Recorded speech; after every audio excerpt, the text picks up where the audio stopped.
그 사람에게 가장 슬픈 순간은 사랑하는 사람을 잃어버릴 때예요. 사랑하는 사람을 잃어버린 이 죽음 앞에서는요, 아무리 울어도 슬픔이 가시지는 않습니다. 애간장이 다 녹고요, 가슴이 쪼그라드는 것처럼 아픔을 경험을 해요. 무슨 생각이 드냐면, 사랑한 자를 다시 살릴 수만 있다면 내가 뭐든지 하겠다, 이런 생각이 들어요. 이미 죽어도 그 사람에게 뭔가 해줄 수 있었다면 죽었어라도 해주고 싶다, 이런 마음이 들어요. 이게 사랑하는 사람을 잃었을 때 사람이 가지는 감정이에요. 그런데 하나님은 오늘 말씀에 죽은 자를 위해서 아무것도 하지 마라, 이렇게 이야기를 해요. 이런 감정을 가지고 있는 사람들에게 아무것도 하지 마라, 이렇게 이야기해요. 1절을 보면요, 너희는 너희 하나님 여호와의 자녀이니 죽은 자를 위하여 자기 몸을 베지 말며 눈썹 사이 이마 위에 털을 밀지 말라, 이렇게 이야기해요. 여러분, 죽은 자를 위해서 자기 몸을 스스로 상하게 만들고 머리털을 미는 건 이건 애도의 표현이 아닙니다. 자기가 하는 행동이 죽은 사람의 영혼에 영향을 미칠 수 있다라는 이방 종교에서 온 의식이에요. 그래서 하지 말라고 이야기를 하는 거예요. 여러분, 오늘날 대부분의 종교 안에는요, 이런 의식들이 들어가 있어요. 사람들의 슬픔을 위로하기 위한 그런 것들이 다 들어가 있어요. 이 기독교 빼고는 다 들어가 있어요. 이방 종교 안에, 모든 종교 안에요. 살아있는 사람들의 종교적인 행위가 죽은 사람의 영혼에 영향을 미칠 수 있다라고 가르치는 거예요. 이게 종교예요. 여러분, 불교의 49제 7일에 한 번씩 정결하게 제를 올리고 불경을 읽으면 죽은 사람의 영혼이 좋은 곳에서 다시 태어난다. 그래서 7일에 한 번씩 제사를 드리는 거죠. 그래서 7, 7이 49, 그 49제 드리는 거잖아요. 유교의 조상제사요, 왜 드려요? 조상들이 죽어서 혼령이 돼서 그 가문을 지켜주는 거예요. 그래서 그게 감사해서 드리는 게 제사예요. 조상 덕을 보기 위해서. 그래서 제사를 제대로 안 드리면 조상 덕을 못 보는 거예요. 천주교의 면죄부도 같은 맥락입니다. 면죄부를 사면 이미 죽은 영혼의 죄가 사해져서, 이미 죽었어요. 그 사람 죽었어요. 사해져서 천국으로 갈 수 있다, 이렇게 이야기를 해요. 여러분, 이런 것들은요, 사랑하는 사람을 잃은 사람들에게 위안이 되겠어요, 안 되겠어요? 굉장히 큰 위안이 될 수 있어요. 이미 사랑하는 사람을 잃어버렸는데 지금 내가 뭔가를 하면 그 영혼에게 뭔가 혜택이 간다라고 생각하면 얼마나 상실감은 있지만 그래도 위로가 될 거 아니에요. 그런데 하나님은 이런 것들을 철저하게 금지하셨어요. 사랑하는 자를 잃어버리고 상실감에 괴로워하는 사람들에게 위로가 되는 걸 하나님이 왜 금지시키냐는 거예요. 아니, 좋은 게 좋은 거 아니냐는 거예요. 이런 위로도 못 주냐. 그죠? 모든 종교들 안에는, 사람이 만든 모든 종교들 안에는 이런 게 다 포함이 되어 있어요. 그런데 하나님은 금지하세요. 그 이유가 있어요. 하나님 이런 것을 금지하라고 하신 이유가 뭐냐면 2절을 보면, 2절 같이 한번 읽어볼까요? 시작. 너는 내 하나님 여호와의 성민이라. 여호와께서 지상 만민 중에서 너를 택하여 자기 기업의 백성으로 삼으셨느니라. 하나님 뭐라 그러냐면, 내가 너희들을 택해서 내 거룩한 백성으로 삼았다. 1절을 보면 또 내 자녀로 삼았다, 이렇게 이야기를 해요. 자, 이게 간단한 게 아닙니다. 그냥 오늘부터 너 내 자녀해, 이렇게 해서 이스라엘 백성들이 하나님의 자녀가 된 게 아니에요. 이스라엘 백성들은 뭐 했죠? 400년 동안 이집트에 종살이하고 있었어요. 그 바로의 거대한 압자에 눌려서 인생이 다 끝장나버린 거예요. 더 이상 그 소망과 희망이라는 거 없는 상태에서 살아가는 거예요. 누구 때문에요? 바로의 이 압자 안에 눌렸어요. 그래서 하나님이 그 바로의 압제로부터 이스라엘 백성들을 건져내기 위해서 10가지 재앙을 바로에게 퍼부으시고요. 그래도 안 되니까 바로의 장자와 모든 애굽의 처음 난 자를 다 죽이세요. 그럴 때 이스라엘 백성들은 양을 잡아서 그 피를 문과 물설주에 발라서 살아난 거잖아요. 그게 유월절이잖아요. 그 살아난 이스라엘 백성들, 그 살아난 사람들을 출애굽을 시켜서 애굽에서 건져내서 새로운 백성, 새로운 민족 삼으신 게 바로 이게 하나님의 백성이에요. 이게 거룩한 백성이에요. 하나님의 자녀예요. 얼마나 많은 대가를 치렀어요. 얼마나 이 심각한 대가를 치렀어요. 그리고 얻게 된 게 뭐냐면 하나님의 백성, 하나님의 자녀예요. 여러분, 우리는 이것과 똑같은 원리로 하나님의 자녀가 된 거예요. 이스라엘 백성들은 그렇게 하나님의 자녀가 됐고 우리는 그냥 예수 믿는다고 그래서 그냥 간단하게 된 게 아니에요. 여러분 그 설명을 어디서 하냐면 에베소서 2장 1절에서 3절까지 합니다. 우리 천천히 같이 한번 읽어볼까요? 시작. 그는 허물과 죄로 죽었던 너희를 살리셨도다. 그때 너희는 그 가운데에서 행하여 이 세상 풍조를 따르고 공중의 권세 잡은 자를 따랐으니 곧 지금 불순종의 아들들 가운데 역사하는 영이라. 전에는 우리도 다 그 가운데서 우리 육체의 욕심을 따라 지내며 육체와 마음에 원하는 것을 하여 다른 이들과 같이 본질상 진노의 자녀였더니 우리 모두는 뭐 했다고요? 허물과 죄로 죽었던 사람들이에요. 공중정세 잡은 자, 다시 말하면 사단에게 종노릇하고 있었던 사람입니다. 사단이 시키는 대로 끌고 가는 대로 다 끌려간 거예요. 이 세상 풍속을 따르면서 육체의 욕심대로 끌려다니다가 우리 영혼과 마음에 병든 사람들이 누구냐면 바로 우리예요.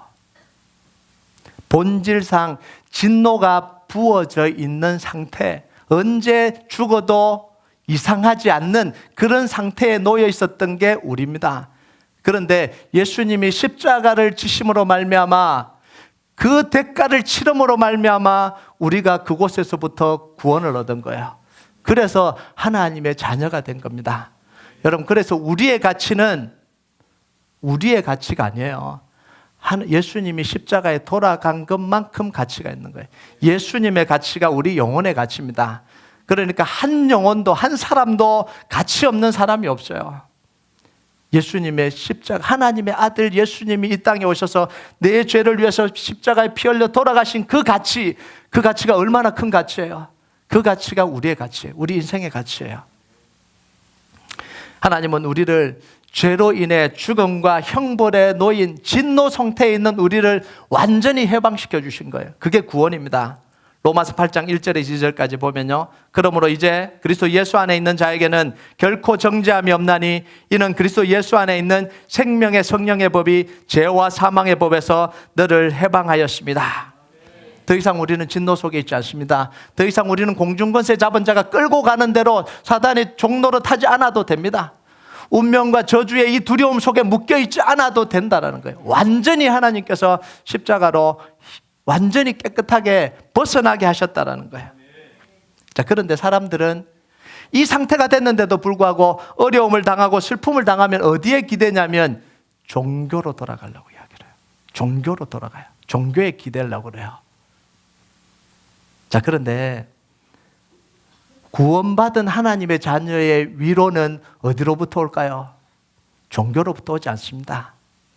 그냥 자기 몸을 상하게 하고 뭔가 무속적인 행위를 해서 오는 게 아니에요. 우리의 평안과 위로는요, 우리를 구원하신 하나님으로부터 오게 되어 있는 거예요. 여러분 같이 한번 볼까요? 요한복음 14장 27절 이렇게 이야기합니다. 우리 같이 한번 읽어볼까요? 시작. 평안을 너에게 끼치노니 곧 나의 평안을 너에게 주노라. 내가 너에게 주는 것은 세상이 주는 것과 같지 아니하니라. 너희는 마음에 근심하지도 말고 두려워하지도 말라.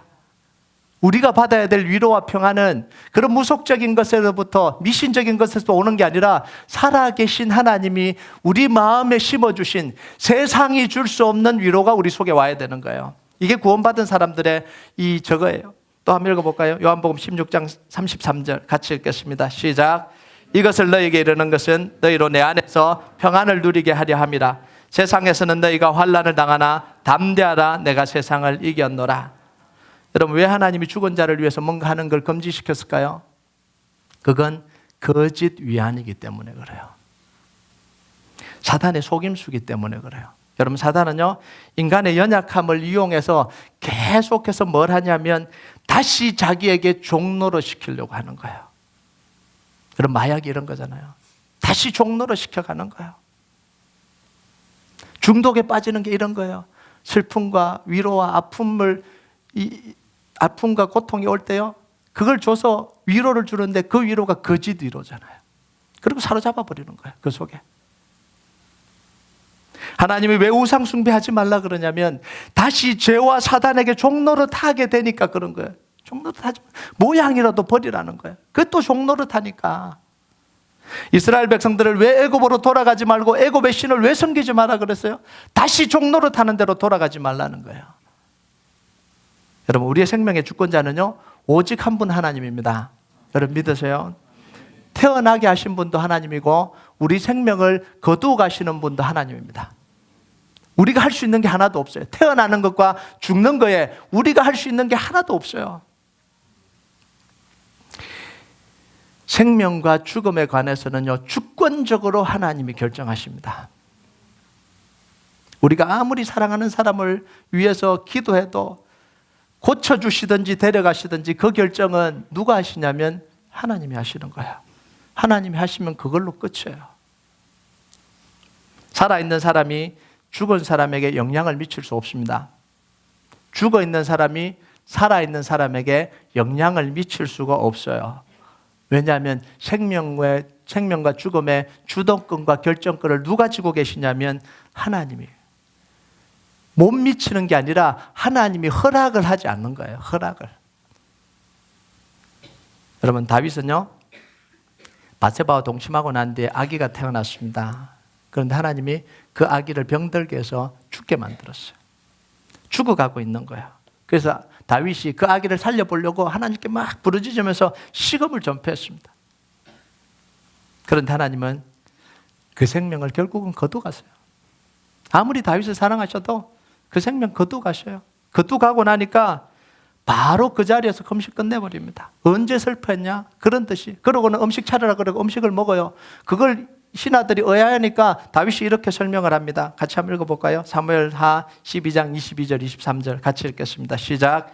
이르되 아이가 살았을 때에 내가 금식하고 운 것은 혹시 여호와께서 나를 불쌍히 여기사 아이를 살려주실지 누가 알까 생각함이거니와 지금은 죽었으니 내가 어찌 금식하랴? 내가 다시 돌아오게 할 수 있느냐?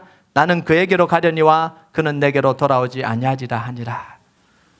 다윗이 아기가 죽기 전에는 자기가 뭐든 할 수 있어요. 금식도 할 수 있고 대신 죽겠다고 이야기할 수도 있고 뭐든지 할 수 있어요. 그런데 일단 죽고 난 뒤에는 자기가 할 수 있는 게 아무것도 없는 거예요. 하나님의 주권을 인정한 거예요. 그러면서 뭐라 그래요? 나는 그에게로 가려니와 그는 내게로 돌아오지 아니하리라. 하나님은요, 산 사람이 죽은 사람에게도 영향을 못 미치지만 죽은 사람도 산 사람에게 영향을 미치지 못하게 하십니다. 누가복음 16장 30절에 31절 한번 볼까요? 같이 읽겠습니다. 시작. 이르되 그렇지 아니하니다. 아버지 아브라함이여, 만일 죽은 자에게서 그들에게 가는 자가 있으면 회개하리다. 이르되 모세와 선지자들에게 듣지 아니하면 비록 죽은 자 가운데 살아나는 자가 있을지라도 권함을 받지 아니하리라 하였다 하시니라. 이게 무슨 본문인지 아시죠? 부자와 나사로, 거지 나사로요. 죽어서 나사로는 천국으로 가고 아브라함의 품에 앉아 있고 이 부자는 지옥불에 떨어졌어요. 너무 괴로우니까 하나님께 부탁을 하잖아요. 아브라함 하나님이요, 부탁합니다. 나사로의 손에 물 한 방울 찍어서 내 혀에 좀 대게 해주십시오. 그러니까 뭐라고 이야기해요? 거기와 여기는 너무 간격이 커서 건너가고 건너올 수 없다 이야기를 해요.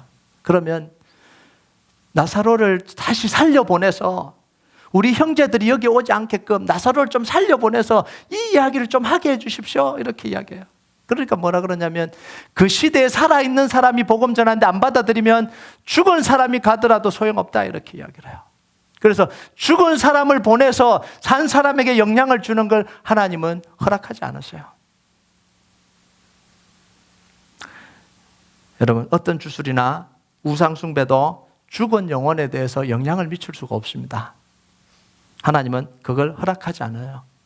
죽은 영혼은 누구 손에 맡겨지냐면 하나님 손에 맡겨진 거예요. 우리가 어떻게 할 수 없어요. 하나님 손에 맡겨진 게 죽은 영혼이에요. 여러분, 히브리서 9장 27절 한번 볼까요? 같이 읽겠습니다. 시작. 한 번 죽는 것은 사람에게 정해진 것이요 그 후에는 심판이 있으리니. 한 번 죽는 건 사람에게 정해져. 누가 정했어요? 하나님이 정해놓은 거야. 그리고 누가 심판하세요? 하나님이 심판하세요. 여러분, 죽은 자를 위해서 아무것도 하지 말라는 건 애도도 하지 말고 슬퍼도 하지 말고 그리워도 하지 말라 이런 이야기가 아니에요. 당연히 우리가 애도하고 슬퍼하고 눈물 흘리고 너무 안타까웁니다. 저는 지금도 저희 아버님을 그리워요. 때로는 아버님 생각하면서 눈물을 흘리기도 해요. 그런데 주술적인 행위는 안 합니다. 아버님을 불러내 주세요. 이런 거 안 해요. 할 이유가 없어요. 왜냐하면 하나님의 손에 있다라는 걸 너무 잘 알기 때문에요. 내 손을 떠난 거예요. 내가 할 수 있는 건 아무것도 없는 거야. 여러분, 이게 무슨 이야기냐면요, 육신의 몸을 입고 살았을 때는 뜨겁게 사랑하다가 죽으면 누구 손에 맡기라고요? 하나님 손에 맡기라는 거예요. 평생 우리에게 하나님이 사랑할 수 있는 시간을 주셨어요. 살아있을 때 사랑하라는 거예요. 기회를 주실 때 사랑하라는 거예요. 여러분, 기회가 있을 때 사랑하시기 바랍니다. 예. 여기 우리 성도들이요, 기회가 있을 때 사랑하시기 바랍니다. 떠나고 나면 하나님의 손에 맡겨야지 여러분이 할 수 있는 게 아무것도 없어요. 그래서 사랑하는 자는 하나님의 손에 맡기고 너는 현실의 삶을 살아가라는 거예요. 여러분, 제일 안타까운 게 뭐냐면 죽은 사람을 못 잊고 일상생활 속에서 아무 삶도 못 살아가는, 이게 얼마나 불행한 거예요. 이미 다 떠났는데. 그래서 죽은 사람은 하나님 손에 맡기라는 거예요. 아무리 사랑하는 사람도 하나님 손에 맡겨두고 너는 너의 삶을 살아가라는 거예요. 우리가 여전히 살아가야 될 삶이 있잖아요. 여러분, 여러분의 하나님께서 맡겨주신 여러분의 삶을 살고 여러분의 시간을 살고 여러분의 현재를 살아가는 축복이 있기를 바랍니다. 자, 3절부터 21절까지는요, 또 하나의 중요한 영적 원리를 설명합니다. 이스라엘 백성들에게는 먹어도 되는 것과 먹지 말아야 되는 걸 확연하게 구분을 시켜놨어요. 간단하게 이야기를 하면 쭉 이제 3절부터 21절까지 엄청나게 길게 리스트를 했는데 딱 정리하면 세 가지예요. 첫 번째는 짐승들 중에는 대책임질하고 굽이 갈라진 것만 먹어라. 주로 초식 동물입니다. 이것만 먹어야 된다. 이게 정한 동물이야. 두 번째는 뭐냐면 바다 밑에 물 아래에 있는 것들은 지느러미가 있고 비늘이 있는 것들만 먹어야 된다. 오징어 안 됩니다. 뱀장어 안 됩니다. 이건 안 되는 거예요. 맛있는 게 안 되는 거예요. 우리가 먹는 수없이 맛있는 것들이 안 되는 거예요. 못 먹어요. 새 중에는 정결한 음식만 먹을 수 있습니다. 번데기 이런 거 안 됩니다. 번데기 좋아하는, 저는 번데기 안 먹어요. 번데기 이런 거 먹으면 안 됩니다. 여기서 두 가지 질문이 나와요. 첫 번째는 뭐냐면 하나님은 왜 음식 중에 정결하고 부정한 걸 구분해 놓으셨냐? 이게 지금 첫 번째 질문이에요. 다 맛있는데, 전 지금도 먹어도 다 맛있는데 왜 구분을 하셨냐? 두 번째 질문은 뭐냐면 오늘도 그 구약의 음식법을 따라야 되냐? 이거 실제적으로 우리 고민이잖아요. 이걸 제가 오늘 쫙 정리를 해드릴 거예요. 성경적으로 정리를 해드릴 겁니다. 그래서 오늘 이후로는 고민하지 마시기 바랍니다. 근데 이 설명을 들으려면 저를 잘 따라와야 돼요. 이게 그냥 이렇다 저렇다 설명하는 게 아니라 성경적인 원리가 있어요. 자, 부정한 것과 정결하는 걸 나누는데 설명하는데 두 가지 이론이 있습니다. 그런데 이 두 가지 이론 다 성경적이지 않아요. 근데 설명을 해줍니다. 왜냐하면 이런 거 갖고 자꾸 설명을 하니까 그게 아니다라는 걸 설명을 지금 해주고 있는 거예요. 두 가지는 아닌 거예요. 기억하세요. 아닌 거예요. 또 이게 맞다라고 그러지 마세요. 보건위생학적 설명이에요. 부정한 짐승은 비위생적이고 건강에 해롭기 때문에 먹지 마라 그랬고, 정결한 음식은 건강에 좋으니까 먹으라 그랬다. 이렇게 이야기를 해요. 이건 누가 하는 이야기예요? 안식교에서 하는 이야기예요. 안식교에서요. 일부 유대인들이 하는 이야기입니다. 그런데 오늘날 보면요, 정결한 것으로 분류된 짐승이 몸에 더 안 좋다라고 또 결과가 또 나오는 것들이 있어요. 부정한 음식으로 분류된 이 짐승 중에 몸에 좋다라고 하는 것도 있어요. 자꾸 바뀌어요. 이게 성경적이 아니라는 거예요. 이해가 되긴 해요. 그런 것도 좀 맞는 것 같기도 해요. 저는 돼지고기를 먹으면 체하는데 소고기를 먹으면 안 체하잖아요. 이런 거 보면 그러기도 할 것 같다 그러는데 오징어 이런 거 먹으면 막 소화가 안 되잖아요. 막 질겨갖고. 근데 성경적은 아닙니다. 두 번째는 뭐냐면 상징적인 해석, 다시 말하면 풍류적으로 해석하는 거예요. 이건 누가 잘하냐면 이단들이 잘합니다. 자, 그런지 안 그런지 보세요. 정결한 짐승은 의인의 모습을 보여주는 거고, 부정한 짐승은 누구 모습을 보여줘요? 죄인의 모습을 닮았다는 거예요. 그러니까 부정한 걸 먹으면 안 된다 이런 이야기예요. 정결한 짐승으로 분류된 초식 동물은 유순하고, 부정한 동물로 분류된 육식 동물은 성질이 싸납다 이렇게 이야기하는 거예요. 그러니까 고기 먹으면 성질이 싸나워지고, 이 야채를 먹으면 성격이 부드러워진다. 그런 것도 아닌 것 같아요. 야채 먹고도 성질 부리는 분들 많아요. 그거는 꼭 그런 것 같지는 않아요. 자, 쥐는요, 쥐가 이게 부정한데 뭐라고 해석하냐면, 제가 이야기하는 거 이게 해석한 거예요. 학자들이 해석을 한 거예요. 부정한 쥐는 파괴적인 습성을 갖고 갉아먹잖아요. 혐오스럽게 생겼기 때문에 얘는 부정하다. 근데요, 쥐를 잘 보면 이뻐요. 얼굴을요. 그 미키마우스가 거기서 나온 거 아니에요. 쥐가요. 얼마나 귀여운지 몰라요. 자, 쪽제비는 입이 이제 톡 튀어나왔죠, 쪽제비. 부정한 쪽제비는 입 모양을 볼 때 소문을 잘 내고 말을 잘 옮기는 사람의 상징이다. 뭐 이렇게 해석을 해요. 자, 그 다음에 지느러미와 비늘을 가지고 강한 물살을 막 헤쳐서 저항해서 올라가는 물고기는 그리스도인들의 인내와 절제를 상징한다. 아멘 하고 싶었죠. 갈라진 굽은 신약과 구약의 말씀을 상징하고 대새김질은 말씀 묵상을 상징한다. 아멘 하면 바로 이단 되는 거예요. 이런 해석들을 해요. 이건 성경적이지 않습니다. 이제부터 좀 성경 말씀에 따라서 바르게 좀 해석하려고 그러는데요. 이게 해석이 돼야 그 다음 결론이 나와요. 이스라엘의 정결법은 뭐냐면 철저하게 하나님께 드리는 제사법에서 온 거예요. 제사법이 없으면 정결법이 없습니다. 이걸 아셔야 돼요. 음식이나 동물 자체가 악하거나 나쁘거나 사람 마음에 좋지 않는 건 없습니다. 어디에 그 증거가 있냐? 21절을 보면 되잖아요. 21절 같이 한번 볼까요? 이방인들은 구분 없이 먹으라 이러거든요. 이방인은 사람 아니에요. 사람이잖아요. 구분 없이 먹는 거예요. 보세요. 같이 읽겠습니다. 21절 시작. 너희는 너희 하나님 여호와의 성민이라. 스스로 죽은 모든 것은 먹지 말 것이나 그것을 성중에 거류하는 객에게 주어 먹게 하거나 이방인에게 파는 것은 가하니라. 거기까지는 거 봅시다. 그러니까 사람하고 관계된 거 아니라는 거예요. 체질하고 관계된 게 아니라는 이야기예요. 제사법과 철저하게 관계가 돼 있어요. 자, 이스라엘 백성들의 모든 삶의 중심에는 뭐가 있죠? 성막이 있어요. 성막. 그 성막의 가장 중심에는 뭐였어요? 지성소가 있고 그 안에 하나님의 법궤가 놓여져 있습니다. 그래서 지성소는 가장 거룩한 장소입니다. The most holy place가 그 지성소잖아요. 이스라엘 백성들은 성막에서 하나님께 제사를 드리고 제물로 잡은 양의 피를 제단에 뿌립니다. 이게 무슨 의식이냐면 그래서 죄가 사해지는 거예요. 이게 중요한 겁니다. 제물을 제단에 드리고 그 피를 받아서 이 제단에 뿌려야 죄가 사해지는 거예요. 이 제사를 안 드리면 이스라엘 백성들은 어떻게 돼요? 죄의 형벌로 죽게 되어 있습니다.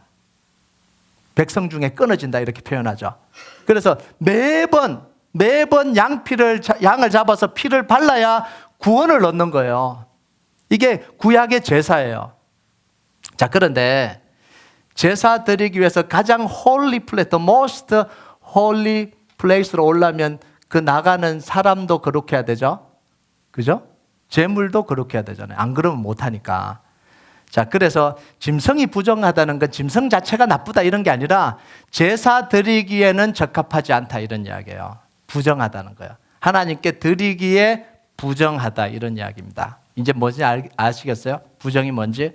자, 그러면 사람이 부정하다는 건 뭐예요? 저건 부정한 사람, 나쁜 사람이 아니라 제사 드리러 나가기에 이 성막으로 가서 제사 드리기에는 정결하지 않다 이런 이야기예요. 그래서 시체를 만지거나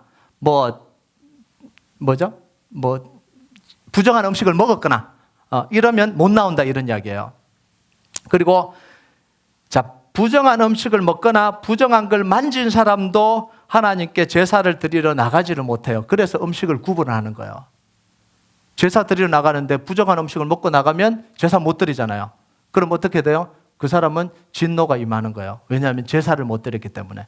요게 깔려있는 베이스예요. 이스라엘 백성들의 정결법은요, 자기 생명과 직접적으로 관계되어 있습니다. 잘 지키겠어요? 안 지키겠어요? 철저하게 지켜야 되는 거예요. 하나님의 백성으로 하나님의 자녀로 거룩하게 살기 위해서 정결법을 목숨처럼 지켜야 되는 거예요. 정결법을 지키고 사는 게 뭐냐면 거룩하게 사는 거예요. 그리고 말씀대로 사는 거예요. 이게 구약이에요. 자, 그러면 오늘날도 우리가 하나님의 백성이잖아요. 하나님의 백성으로 정결하게 살려면 이 음식의 정결법을 지켜야 될까요? 안 지켜야 될까요? 자, 이제 헷갈리죠? 이런 분들이 있어요. 그래도 그 음식은 정결하다고 했으니까 그거 먹으면 더 거룩해지는 거 아니에요? 이렇게 이제 적용을 하는 거예요. 자, 그 다음에요. 좀 더 확장해서 그러면 율법은 지켜야 되냐는 거예요. 안식일을 지켜야 되냐는 거예요. 이게 다 거기서 나온 이야기예요. 같은 맥락이거든요. 자, 그럼 보세요. 이스라엘 백성들의 정결법이 어디서 나왔다고요? 구원과 제사함을 얻기 위한 제사법에서 나온 거예요. 자, 그러면 오늘날 우리는 뭘로 구원 얻어요? 제사를 통해서 구원 얻는 게 아니고 예수님의 십자가를 통해서 구원 얻어요. 자, 히브리서 9장 12절 볼까요? 같이 읽겠습니다. 시작. 염소와 수송아지 피로 하지 아니하고 오직 자기의 피로 영원한 속죄를 이루사 단번에 성소에 들어가셨느니라. 구원이 누구를 통해서 이루어져요? 동물의 피가 아니라 예수님의 십자가의 피로 단번에 완전히 이루어졌다는 거예요. 이제 더 이상의 피제사는 필요 있어요? 필요 없어요?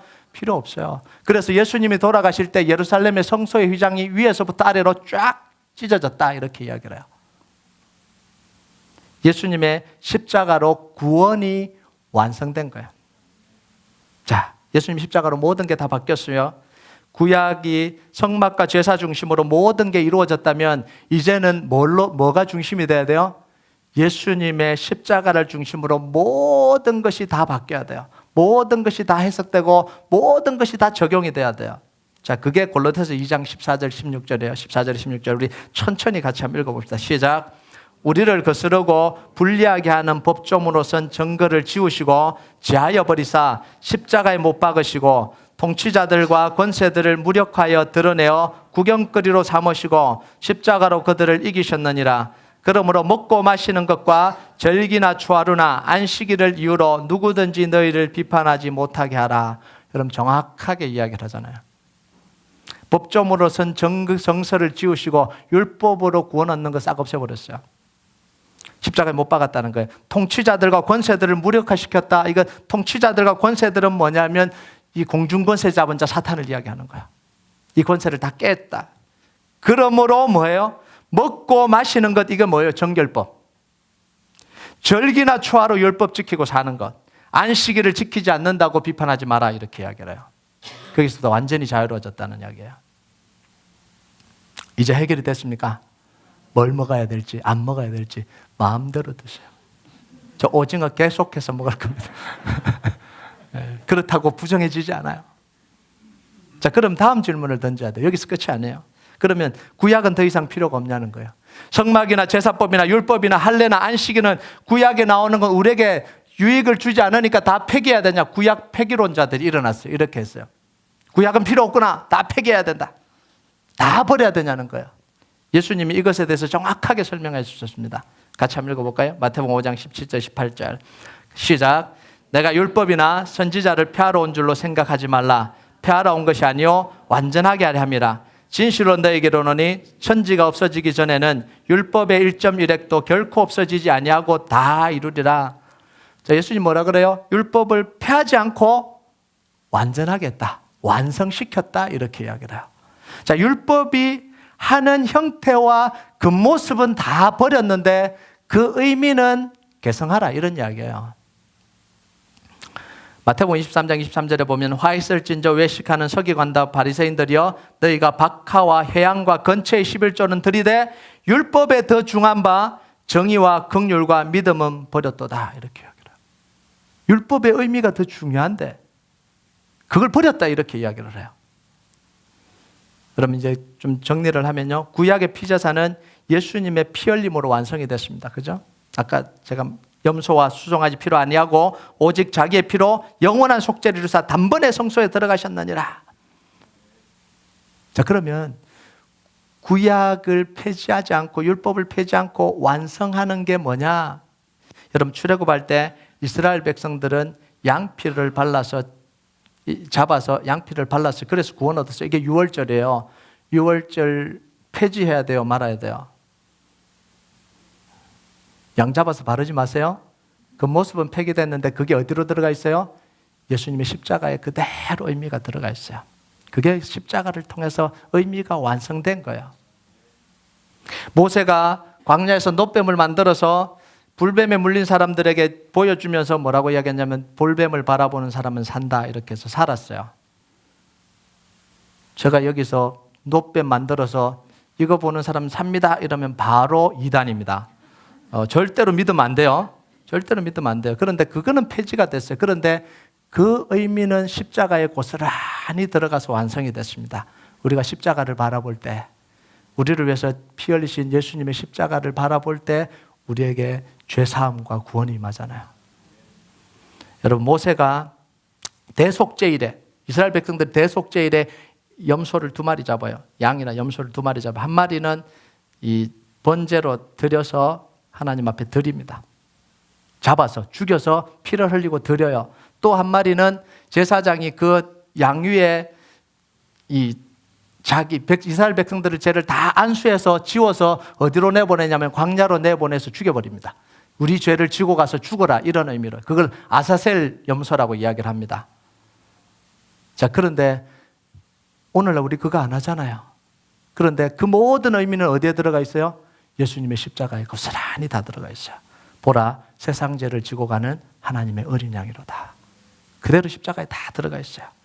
성막과 제사제도는 폐지되었는데 그 의미는 정확하게 우리가 드리는 예배, 기도, 말씀 속에 그대로 녹아 들어가 있습니다. 이게 완성하는 거예요. 안식일은 폐지가 됐지만 그 안식일의 의미와 원리는 다 어디로 옮겨왔어요? 주일 안으로 다 들어와 있는 거예요. 이게 완성이 된 거예요. 자, 그러면 이제 질문을 던져야 되잖아요. 오늘 말씀의 음식 정결법은 신약에 와서 어디로 완성이 됐냐라는 거예요. 어디로 완성이 됐을까요? 에베소서 5장 2절에서 7절이에요. 사실 에베소 5장 전체를 봐야 되는데 너무 기니까 여기만 핵심적으로 보도록 하겠습니다. 우리 같이 한번 읽어볼까요? 시작. 그리스도께서 너희를 사랑하신 것 같이 너희도 사랑 가운데 행하라. 그는 우리를 위하여 자신을 버리사 향기로운 제물과 희생 제물로 하나님께 드리셨느니라. 음행과 온갖 더러운 것과 탐욕은 너희 중에서 그 이름조차도 부르지 말라. 이는 성도에게 마땅한 바니라. 누추함과 어리석은 말이나 희롱의 말이 마땅하지 아니하니 오히려 감사한 말을 하라. 이스라엘 백성들은 음식을 먹고 안 먹고에 따라서 정결하고 부정해졌습니다. 그런데 이제는 그게 필요가 없어졌잖아요. 그럼 뭘로 거룩해지죠? 뭘로 거룩해질까요? 말과 행실로 거룩해지는 게 아니고 말과 행실은 거룩해진 그걸 나타내는 거예요. 뭘로 거룩해지냐면 디모데전서 4장 3절에서 5절에 보면 정확하게 이야기를 이 부분이에요. 같이 읽겠습니다. 시작. 혼인을 금하고 어떤 음식물을 먹지 말라고 할 터이나 음식물은 하나님이 지으신 바니 믿는 자들과 진리를 아는 자들이 감사함으로 받을 것이니라. 하나님께서 지으신 모든 것이 선함에 감사함으로 받으면 버릴 것이 없나니 하나님의 말씀과 기도로 거룩하여짐이라. 구약에는 음식을 먹고 안 먹고에 따라서 거룩해지고 안 거룩해졌어요. 그런데 지금은 뭐라고요? 말씀과 기도로 거룩해진다라는 거예요. 말씀과 기도로 거룩한 사람의 그 나타나는 게 뭐냐면 말과 행실로 나타나는 거예요. 그 거룩이요. 이스라엘 백성들이요, 목숨 걸고 정결법을 지켰듯이 십자가로 구원받은 우리는 하나님의 거룩한 백성으로 살기 위해서 그렇게 살아야 되잖아요. 목숨 걸고 살아야 되잖아요. 구원받기 위해서가 아니고요. 이미 구원받기 위해서가 아니라 구원받은 사람으로 살아가는 거예요. 그래서 뭐라고 이야기해요? 성도의 마땅한 바니라 이렇게 이야기해요. 구원받기 위해서 죽도록, 구약에 있는 사람들은 정결법을 왜 지켰냐면 구원받기 위해서 죽도록 지킨 거잖아요. 안 그러면 구원 못 받으니까. 그런데 지금 뭐예요? 예수님이 그 모든 구원을 이루셔서 우리에게 구원이 임했어요. 성도가 됐잖아요. 성도의 마땅한 바니라.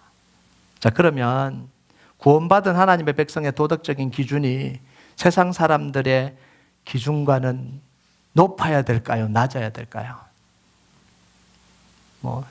높아야 되겠죠. 그런데 이런 분들이 있어요. 이게 행위 구원을 이야기하는 게 아닙니다. 목사님, 세상 사람들보다 못 살아도 구원 얻잖아요. 구원 얻을 수 있어요. 근데 우리가 질문할 건 아니죠. 그거는 예수님 우리 죄를 위해서 십자가에 돌아가시고 우리를 성도 삼아주시고 거룩한 백성 삼아주시고 하나님 자녀 삼아주셨는데, 그리고 말씀과 기도로 거룩하게 살도록 성령님까지 다 주시고 능력까지 다 주셨는데 세상 사람들보다 못 살아도 구원 얻는 거 아니에요, 이렇게 말하는 건 아니라는 거죠. 아멘 하십니까? 그잖아요. 그렇게 안 살면 구원 못 얻어, 이러면 안 되지만 적어도 우리가 주님의 사랑을 안다면, 구원받은 가치를 안다면, 십자가의 은혜를 안다면 우리 입으로는 그렇게 못 살아도 구원받을 수 있잖아요 라고 하는 건 안 하는 게 좋지 않겠어요? 다른 사람은 몰라도 구원받은 우리는 그렇게 생각하고 살아야 되잖아요. 여러분, 2019년도 마지막 주일입니다. 구원받은 하나님의 자녀답게 하나님이 기뻐하지 않는 모습은 다 버리시길 주님의 이름으로 축복합니다. 2020년도에는 하나님을 사랑하고 교회를 사랑하고 하나님 백성들을 사랑하면서요, 여러분에게 주어진, 여러분이 할 수 있는 그 시간, 그 장소, 그 타이밍에 정말 하나님이 여러분에게 부탁하신 믿음의 삶을 살아가길 주님의 이름으로 축복합니다. 우리 같이 찬양하도록 하겠습니다. 이 사장 하나님 앞에 우리와 함께 올려드립시다. 6월절 어린 양의 피로 나의 삶의 문이 열렸네. 우리 노력으로 열린 것도 아니고 우리의 공로로 열린 것도 아니고요, 예수님의 십자가로 우리의 모든 죄악과 저주와 진노를 다 없이 하시고요, 완전한 평안을 주시고 완전한 생명을 주시고 완전한 자유를 주셨어요. 이 고백 하나님 앞에 우리 올려드립시다.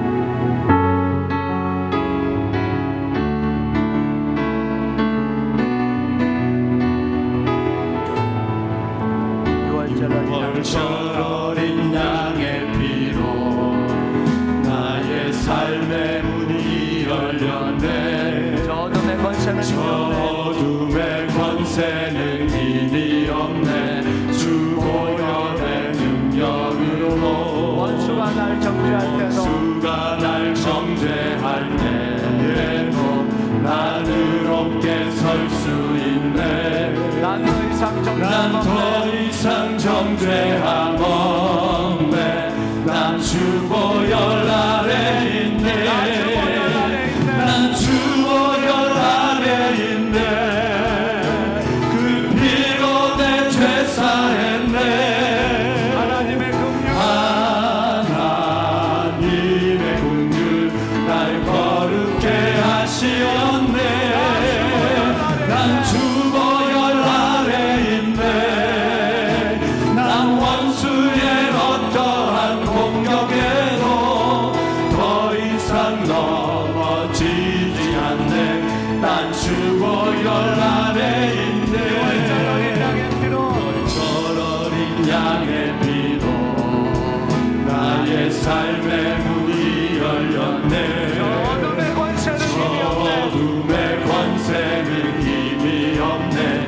주 보혈의 능력으로 원수가 날 정죄할 때에도 난 의롭게 설 수 있네. 난 더 이상 정죄함 없네. 난 주 보혈 아래 있네. 난 주 보혈 아래 있네. 그 피로 내 죄 사했네. 하나님의 긍휼 날 거룩게 하시었네. 난 주 보혈 아래 있네. 난 원수의 어떠한 공격에도 더 이상 넘어지지 않네. 난 주 보혈 아래